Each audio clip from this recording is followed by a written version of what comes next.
Bonsoir tout le monde, je suis ravi de vous retrouver pour cette nouvelle vidéo hebdomadaire. On est le vendredi 4 mars 2022. On fait le point sur le marché, sur les valeurs.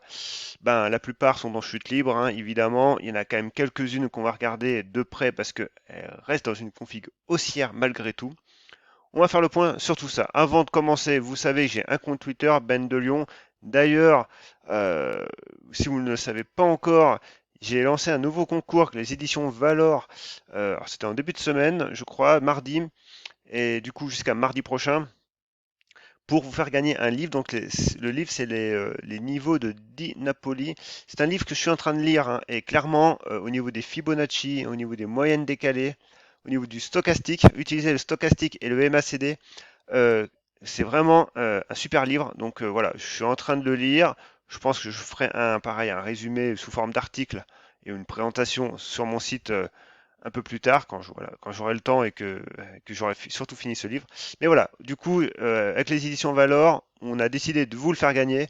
Et c'est très simple en fait, hein. Vous avez juste à suivre nos deux comptes, donc Ben de Lyon, qui est mon compte, et Édition Valor. C'est tout. Voilà, cette unique condition. Par contre, suivez bien nos deux comptes. Voilà. Sur ce, vous savez aussi, hein, j'ai un site internet où vous pouvez apprendre l'analyse technique, l'analyse graphique et bien plus. Donc, je le dis chaque semaine. N'hésitez pas, hein, c'est spéculateurmalin.fr. Vous aurez tout un tas de ressources là-dessus. Puis enfin, évidemment, mes analyses ne sont que des avis personnels, ces avis n'engagent que moi, hein, donc c'est du contenu pédagogique, vous l'avez bien compris. Alors dans cette vidéo, on va en faire qu'une ce soir parce que assez, ça va aller assez relativement vite, je vais y arriver. On va comme étudier le CAC 40 et le CAC Mid et Small Caps. Et puis en fin de compte, en biotech, Galapagos, qui est dans une config haussière, mine de rien, hein, voilà, qui latéralise, mais c'est quand même haussier. Bon, Median Technologies, c'est la banqueroute, c'est pas la banqueroute, mais c'est la déroute, hein, comme toutes les biotech et beaucoup de small caps. Mais voilà, on a l'habitude de la suivre en fil rouge, donc on va simplement survoler. Comme certaines de small caps, hein, comme Guimau, Metex, Reworld, c'est baissier, hein. Itelink, par contre, elle reste dans une belle config. Katana, bon, bah voilà, elle reste dans une config haussière, mais elle a quand même bien dérouillé, là, comme tout le monde, hein. Donc, on va faire le point sur tout ça, et puis surtout sur des configs qui sont plus haussières à moyen terme, comme Ipsen, Française d'Énergie, Vetoquinol, Lectra, Eramet et Morel et Prom, qui nous fait un très beau breakout en hebdomadaire. Donc, on passe tout de suite sur le CAC 40. Alors, le CAC 40, il est là. On va tout de suite le regarder en unité hebdomadaire. Voilà, tout de suite. Ça sert à rien de regarder vraiment en unité courte, hein, parce que le marché est plombé par la guerre en Ukraine, hein. Il y a des doutes, des incertitudes. Donc, du coup, l'analyse technique a vraiment ses limites en ce moment. Donc, voilà, prenez du recul, simplement. Étudiez ça en unité euh, hebdomadaire, voire mensuelle. Tout ce qui est journalier, voire même plus court, c'est bien trop court terme et c'est bien trop soumis aux fluctuations géopolitiques, macroéconomiques, tout ce que vous voulez. Donc clairement, n'abaissez pas vos unités plus basses. Moi d'ailleurs, en ce moment, si vous avez vu sur mon compte, je ne publie pas grand-chose parce qu'il n'y a pas grand-chose à publier. Simplement de temps en temps, mais voilà, j'en profite justement pour lire et me former. Donc, revenons à nos moutons, je m'égare. Le CAC 40 en unité hebdomadaire. Alors, du coup, les 6400 points, hein, qu'on regardait encore la semaine dernière parce qu'ils avaient fait un bon support. Là, cette semaine, ils ont été enfoncés allègrement. On revient sur le niveau des 6100 points, hein, 6080 points, même 6070. Voilà, les plus hauts de 2020, avant le crack Covid. Clairement, on a une bougie ultra baissière, hein. Voilà, il n'y a pas de mèche basse, il n'y a rien. Le marché est très très lourd. On n'est pas encore en bear market, hein. Au niveau du RSI, on est à la haute 30, mais on n'y est pas encore, on n'est même pas en survente.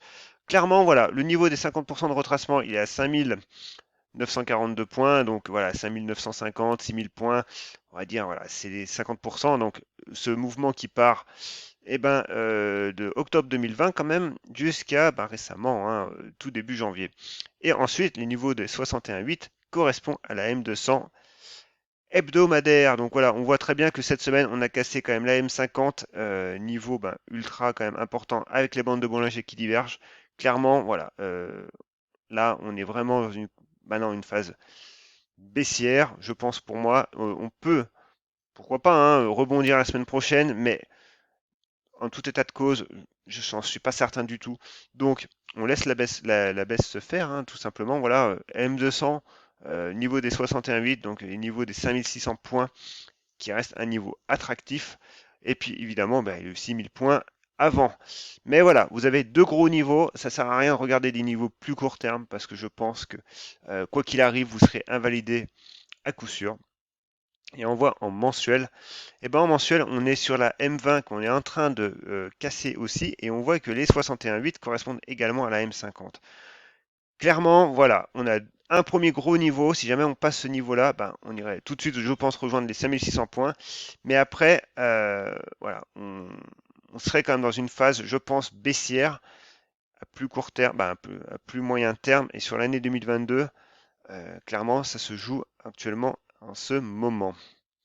Ensuite, nous avons le CAC Mid et Small Caps. Alors lui, ben, c'est un peu pareil, hein. On est franchement sur des niveaux importants. Alors on a cassé, hein, les niveaux plus court terme, parce que je suis en unité, là je suis en unité mensuelle, hein, ne l'oubliez pas. Voilà, on avait quand même depuis quasiment l'été dernier, hein, un niveau ici sur les 14 750, 14 800 points. On l'a écrasé, on est revenu taper ce niveau-là.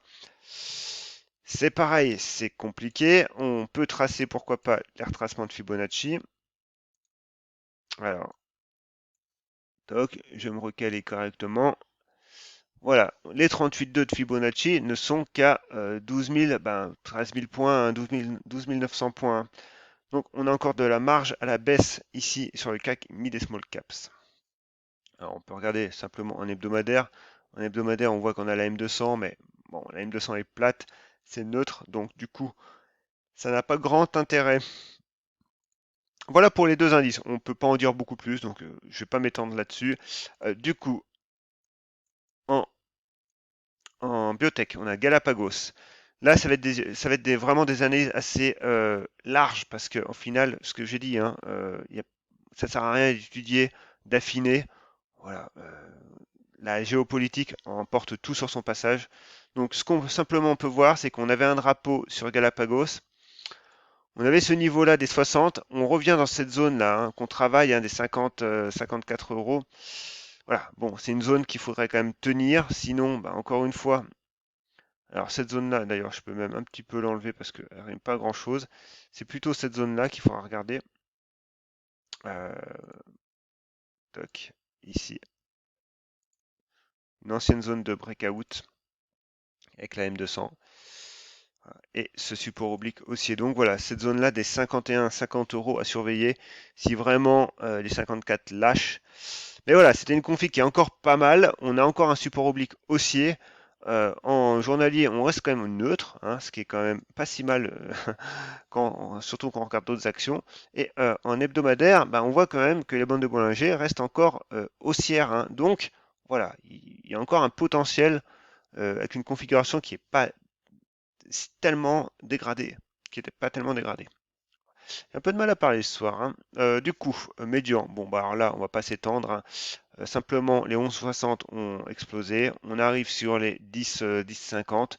Si les 10,50 ne tiennent pas, eh ben, ça sera le suivant sur les 9 euros. Même pas besoin d'aller en journalier. Vous avez vos niveaux sous le nez. Ensuite, en small caps, alors Neoen. Neoen, simplement en hebdomadaire, on voit qu'on a fait une mèche basse la semaine dernière, hein, et du coup, aujourd'hui, bah, cette semaine plutôt, on surnage, hein, on est un peu au milieu. On voit qu'on a une belle résistance oblique sur le RSI. Mais voilà, cette résistance, elle est également ici sur le prix. Alors, j'ai supprimé quelque chose? Non, si, j'ai supprimé quelque chose. C'est ça que je voulais supprimer. Voilà. Donc, on est entre deux eaux, hein, ou entre le niveau des 38, 33 et le niveau des 28 euros. On va quand même affiner simplement en journalier. Et en journalier, on voit, hein, on a un premier niveau qui se dessine sur les 35 euros ici. Voilà. Mais encore une fois, méfiance, hein, tout simplement. Si on trace les retracements de Fibonacci, on voit qu'on est déjà revenu quasiment sur la moitié du mouvement. Donc voilà, c'est les niveaux, les 30 là sur Neoen, il faut réellement les tenir pour qu'on puisse construire. Si jamais on ne les tient pas, ben, clairement, voilà, on irait revoir les 28 et puis du coup, la config n'est plus aussi attractive. McAfee, alors McAfee, bon, c'est quand même une config qui est quand même relativement baissière, hein, néanmoins, c'est pareil, hein, on voit que les 12 euros, on est parvenu sur les plus bas malgré la chute du CAC 40, donc voilà, elle reste assez résiliente. Mais c'est pareil, on a la M200, on a un support oblique haussier avec un support, une zone de résistance sur les 18 euros. Tant qu'on sera sous les 18 euros sous McPhee, il n'y a rien à faire, juste de l'observation. IT-Link. Alors IT-Link, c'est pareil, c'est une belle config hein, quand même IT-Link. Hein. Mine de rien, hein, les 28 euros là, ils sont à surveiller. Par contre, voilà, faut tenir le niveau des 25 là. Hein. On est vraiment limite. On repasse sous la M200. Clairement, c'est une belle config, mais il faudrait vraiment la tenir. Alors, ce qui peut nous sauver, c'est quand même la M50 qui arrivera la semaine prochaine. Mais si jamais voilà, on casse, il y a quand même du gaz en dessous de nous. Hein. Clairement, là, si on trace les retracements, on voit que les 38,2 seront au niveau de la M50 actuellement, hein, donc sur les 23,8. Par contre, les 50% retombent à quasiment 20 euros. Quoi. Ensuite, Katana. Alors, Katana, c'est pareil, on va y passer assez rapidement. Elle est revenue sur son niveau des 61,8 sur son dernier mouvement. Alors, par contre, on peut se mettre en mensuel. Et en mensuel, alors je vais cacher ce canal haussier qui d'ailleurs, ouais, je peux même le dégager parce que canal haussier n'est plus vraiment d'actualité. Et ensuite, si on trace les retracements vraiment du mouvement, du premier mouvement ici, on voit que les 38,2 sont sur les 6 euros et ensuite les 50% sur les 5 euros. Encore une fois, il y a de la marge à la baisse. Maintenant, c'est pas dit qu'on y retourne hein, du tout. Mais voilà, on a un support oblique avec un niveau sur les 6 euros. Voilà. Plus du coup les 76, même si c'est pas un niveau que je surveille proprement dit, c'est quand même un niveau. Donc là on a une zone sur les 6 euros pour Katana à suivre. Ensuite Navia. Alors Navia, bah, mine de rien, elle nous fait une semaine positive. Malgré tout, on reste bloqué encore une fois sur les 1,65, hein, 1,68. Hein. Ça a du mal. Hein. Alors il y a des news, il y a des bonnes news, mais évidemment, vous le savez maintenant, le marché ici actuellement, hein, il emporte tout, hein, tout simplement. Donc, voilà, on fait une méga mèche haute, on reste sous des résistances obliques. Mais voilà, toujours à surveiller, 1,85, toujours pareil. Tant qu'on n'aura pas franchi 1,85, ben, on restera un petit peu quand même pareil, hein, sous la peur de rompre ce support, hein, tout simplement. Il y a du volume, hein, voilà, il y a des gens qui achètent quand même, il y a des acheteurs. Mais le marché, attention, ne mettez-vous quand même pas en face du marché, parce que le marché si, a décidé de capituler la semaine prochaine. Bah, du coup, ça va entraîner beaucoup de monde. Voilà, tout simplement. Metex, c'est pareil, c'est baissier, on a cassé les 4,75, 4,80, direction les 4 euros. Guimau, c'est pareil, on a cassé les 13, on revient combler notre gap là de novembre hein, sur les 12 euros ici. Alors 12, oui, 12 euros. C'est pareil, ça chute. Reworld Media, c'est le même cinéma. Euh, voilà, on revient sur les 5 euros. Les 5,50 étaient pas mal la semaine dernière, ce qui tenait un petit peu. Ça n'a pas tenu cette semaine, évidemment. Hein. Donc, on revient sur un support oblique haussier moyen long terme quand même. Alors, si vous aimez mon travail, malgré que vous soyez déprimé en ce moment, c'est normal. Voilà. N'hésitez pas quand même à vous abonner à cette chaîne et activer la petite clochette de notification. Alors, du coup, voilà, support oblique haussier, il est en approche. Ici, c'est pareil. Alors, si je trace les mouvements, les retracements, on va dire, ici, on voit que bah, on est entre deux d'ailleurs. Donc, bon, c'est un peu compliqué. Voilà, on a passé les 61. Voilà, et les retracements ici sont plus d'une grande utilité maintenant. Donc, du coup, bah, c'est pareil. Support oblique haussier, zone des 5 euros, donc zone à tenir. Alors, attention, hein, on est en hebdomadaire. C'est la clôture de vendredi qui compte. Donc, du coup, voilà, c'est vendredi prochain qu'on fera vraiment eh ben, les comptes, hein, tout simplement. Ensuite, en large cap, donc des configs plus haussières quand même, hein. Du coup, ici, on a Ipsen. Alors, Ipsen, elle consolide cette semaine, mais elle consolide pour l'instant sainement par rapport au mouvement de hausse qu'elle a eu. Et si on zoome un peu, on voit qu'on est sur les 23,6. Bon, si on va, le marché a décidé d'aller plus bas, on a les 38,2 qui sont à 95 et qui correspondent à la M200 hebdomadaire. Voilà, ça reste néanmoins une config qui est pas mal. Alors par contre, voilà, on a un support oblique haussier, on a la M20 et voilà, on a une zone ici hein, quand même qui avait fait support la semaine dernière. Donc voilà, c'est une zone à très court terme qu'il faut préserver. Sinon, oui, ben, ouais, on irait du coup rejoindre. Alors, je sais plus quel niveau parce que voilà, on va le montrer en journalier. Et du coup, nos 38,2 correspondent voilà, aux 95 et après les 50% correspondent bah, à la M50 qui arrivera et à la bande de Bollinger, tout simplement. Mais voilà, si on veut rester dans cette dynamique haussière pour l'instant bah, qui est bien entamée hein, depuis début 2022, bah, ces niveaux-là, hein, sur les 97, la 98, il faut les tenir. Française Énergie, c'est pareil, hein, c'est haussier, pas de problème aussi. Alors du coup, ici, on est en journalier et c'est pareil. Je vais juste remettre mon retracement en prenant le mouvement depuis le 21 février. On voit que on tient toujours, on est largement haussier sur Française Énergie. C'est très bien, c'est très très bien. Alors, ensuite, euh, du coup, j'avais tracé. Alors, je pense que ça se voit mieux en journalier. Par contre, il faut que je le remontre. Alors, est-ce que je vais y arriver? Toc. Donc, en journalier, j'ai tracé les extensions de Fibonacci. Et les extensions, donc du coup, j'ai pris cette jambe de hausse que j'ai mis au point le plus bas.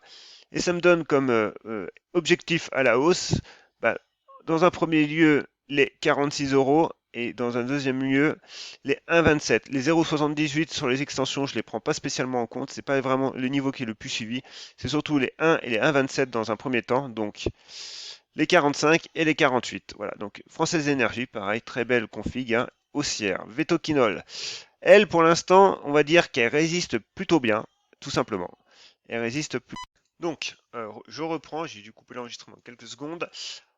Tout simplement, oui, voilà, elle résiste, hein, on voit bien, on fait des mèches, on a des supports ici sur les 129, on a vraiment la M50, oui, la M50 d'ailleurs, mais surtout la M20 et la M200 hein, qui sont sur les niveaux des 127. Donc voilà, on est en journalier toujours, mais on a une config ici qui est quand même pas mal. Et ensuite, si on se passe en hebdomadaire, on voit que on est sous la M20, donc clairement, voilà, sur les 135, là, il faut passer les 135 pour espérer revoir les 142, 143, voire les plus hauts sur les 150. Mais bon, évidemment, après, c'est le marché qui décide, hein, et en ce moment, il est intraitable. Ensuite, CGG. Alors, bah, CGG, mine de rien, elle est dans une config qui est pas si mal. Alors par contre, je vais simplement faire un peu de ménage là. Toc, ça on enlève. Ça, ouais, on va laisser. Voilà. Donc, ce qu'on voit, c'est que, alors, ouais, c'est pas très clair quand même cette histoire là. Bon, déjà on a une belle résistance oblique, on le voit bien avec ce niveau-là des 0,78, hein, 0,80. Mais on est surtout avec les extensions de Fibonacci, toujours pareil. On voit que on est au niveau des 1, voilà, au niveau du... Si on reprend le mouvement initial qui est là, hein, celui-là, et d'ailleurs qu'on fait un report chartiste, bah, ça me donne les 1,02 et ça donne aussi au niveau des 1 euro, bah, du retracement des extensions à 1, ça donne les 0,97. Alors je ne sais pas si je suis très clair, mais tout simplement, si je me mets en hebdomadaire, voilà, les extensions me donnent des niveaux d'objectifs à la hausse si on casse les 0,80. On a un report chartiste qui, pareil, fait cette première jambe de hausse qui me donne approximativement les 1,02€ et j'ai mon niveau d'extension de Fibonacci, donc le niveau à 1, donc à 100%, et ben, qui est sur les 0,97. Donc voilà, cette zone-là, clairement, est une zone objectif. Et puis on voit que pour l'instant la M200 hebdomadaire a un objectif vraiment bien plus haut, à 1,37 €. Oui, 1,37 €. Donc si je me remets simplement en journalier, première zone à dépasser, hein, ici, hein, les 0,80, là, tout ce foutoir là, hein, voilà, faut vraiment les passer, hein, ces 0,79, 0,80. Ensuite, l'Ectra. Alors l'Ectra, bah, mine de rien, bon, elle dérouille un petit peu comme tout le monde, mais elle reste dans une config. Alors c'est pareil, ici les 39 là, faudrait les tenir, hein, 39-40 €, parce qu'autrement, ben voilà, il y a des chances qu'on aille revoir les 38, retaper la bande de Bollinger inférieure, mais surtout revoir ce niveau des 36. Voilà, maintenant si on tient, bah, c'est toujours ce beau niveau ici, hein, cette belle résistance qui est en ligne de mire. Mais bon, pour l'instant, méfiance. Ensuite, Eramet, belle config haussière, pas de problème, hein. Ici, on se met en hebdomadaire. On trace les retracements, encore une fois. Et on voit que les 23,6 ont fait support, donc le niveau des 110 à préserver, qui est un niveau de résistance, hein, du coup, et que voilà. Du coup, ce niveau-là est à préserver. Sinon, on reviendrait taper les 38,2 où le prix avait déjà réagi la semaine dernière.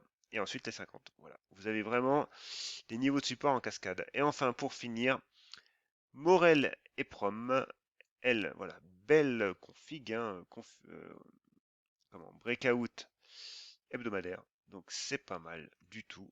Maintenant, niveau ici de pullback, bah, les 3,295 €.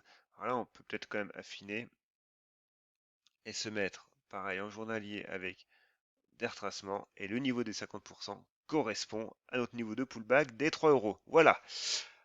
Sur ce, voilà, on est passé assez vite. Il n'y a pas beaucoup de valeurs qui sont franchement haussières. Les small caps dérouillent, hein. Évidemment, le marché aspire tout à la baisse.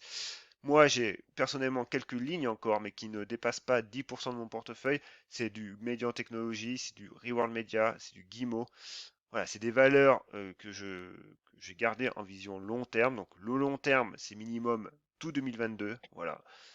Tout simplement parce que c'est des boîtes où fondamentalement, je pense qu'on est quand même pas mal.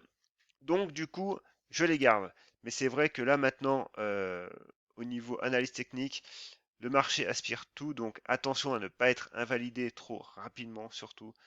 Et surtout, moi, je profite de ces moments-là pour un peu me détacher des marchés. Parce que de toute façon, quand ça baisse, hein. Ça reste à rien de rester rivé sur les écrans. Et puis, je me forme, tout simplement. Alors, vous pouvez également vous former par l'intermédiaire de mon site, hein. Vous savez, si vous voulez vraiment, vous savez pas ce que c'est l'analyse graphique, et ben, suivez tous mes cours, hein, qui sont en libre accès. Et puis, vous avez deux livres numériques pour aller plus loin. Vous aurez déjà de quoi lire tranquillement. Et ensuite, n'oubliez pas, avec les éditions Valor, je vous fais gagner le livre, c'est les niveaux de Di Napoli. Donc c'est un livre qui est déjà pour niveau relativement avancé, hein. Si vous voulez vraiment le gagner, ce livre, ben, lisez en parallèle mes cours, vous verrez, ça vous sera un peu utile. Mais par contre, voilà, sur les ratios et les retracements de Fibonacci, comment les utiliser, les concordances de niveau, tout ça, c'est vraiment assez pointu et je vous le conseille fortement. Voilà. Donc sur ce, ben, je vous dis à la prochaine. N'hésitez pas à liker cette vidéo si vous l'aimez, à me mettre un petit commentaire si vous le voulez aussi, et abonnez-vous à cette chaîne. Et je vous dis à plus.